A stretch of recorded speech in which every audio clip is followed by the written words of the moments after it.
कक्षा 11 के जितने भी विद्यार्थी कल यानी कि सुबह आपका पेपर जो रहेगा 14 दिसंबर का, ये पेपर मैं आपको बता रहा हूं। निम्नलिखित में से कौन सा विषय कालिक संश्लेषण करता है? इतिहास। बरखान का निर्माण किस कारक के द्वारा होता है? पवन के द्वारा। वायुदाब मापने का यंत्र है बैरोमीटर। जैव विविधता का संरक्षण निम्नलिखित में किसके लिए महत्वपूर्ण है? सभी जीवधारी। बिहार का शोक किस नदी को कहते हैं? कोसी नदी को। ठीक है। इसके बाद में निम्नलिखित में से कौन सी नदी पंचनंद में शामिल नहीं है? सिंधु। ठीक है। इसके बाद हम आगे बढ़ते हैं। भू आकृति विज्ञान तथा जलवायु विज्ञान का अध्ययन भौतिक भूगोल के अंतर्गत किया जाता है।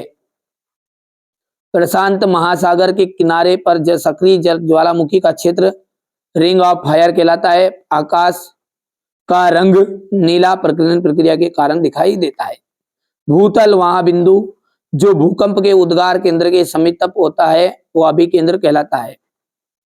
बहुत सी संबंधित भू आकृतियां मिलकर भूदृश्य, ठीक है, भूदृश्य बनाती है। सबसे अधिक गर्त महासागर प्रशांत महासागर में मिलते हैं। संवहन धारा सिद्धांत, ठीक है, आर्थर होम्स है। यहाँ से देखिए संवहन धारा सिद्धांत सब ये आपको बढ़िया से कंप्लीट कर लेना है। पृथ्वी की त्रिज्या, यहाँ से एक वाक्य में उत्तर है। मेरा जो उद्देश्य वो यही है कि आप अच्छे अंक प्राप्त करो। सुनामी आने का प्रमुख कारण क्या? भूकंप है क्या? बिल्कुल सत्य बात है। निक्षेपण अपर्दन का कार्य परिणाम होता है। सत्य है। ठंडी जलधाराएं महाद्वीपों में के पूर्वी तट पर बहती है। असत्य है। मानव के आने से जैव विविधता में तेजी से कमी आने लगी है। सत्य है। भारत में की संपूर्ण तट रेखा द्वीप समूह समेत 7,517 किलोमीटर है। वन्य संरक्षण नीति 1998 का संशोधन किया, ये आपका सत्य है। यहां से देखिए मान भूगोल के विषय का महत्व बताइएगा।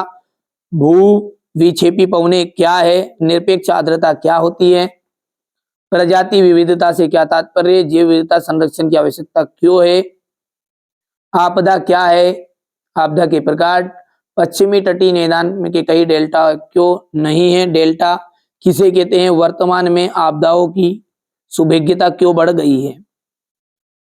पूर्वी भारत की बाढ़ पश्चिमी भारत की बाढ़ से अलग कैसे होती है? तापक्रम के व्युत्क्रम को समझाइएगा। पवनों की दिशा व वेग को प्रभावित करने वाले कारक। महासागर की लवणता को प्रभावित करने वाले कोई 3 कारक आपको लिखना है। ठीक है। महासागरी जल के तापमान को प्रभावित करने वाले। ठीक है। चलिए यहाँ से क्वेश्चन नंबर ये 16 है, ये 17 है। भूकंप किसे कहते हैं? ठीक है। यहाँ से आप तो बढ़िया से कंप्लीट करिएगा, यही प्रश्न आपको परीक्षा हाल में देखने को मिलेंगे।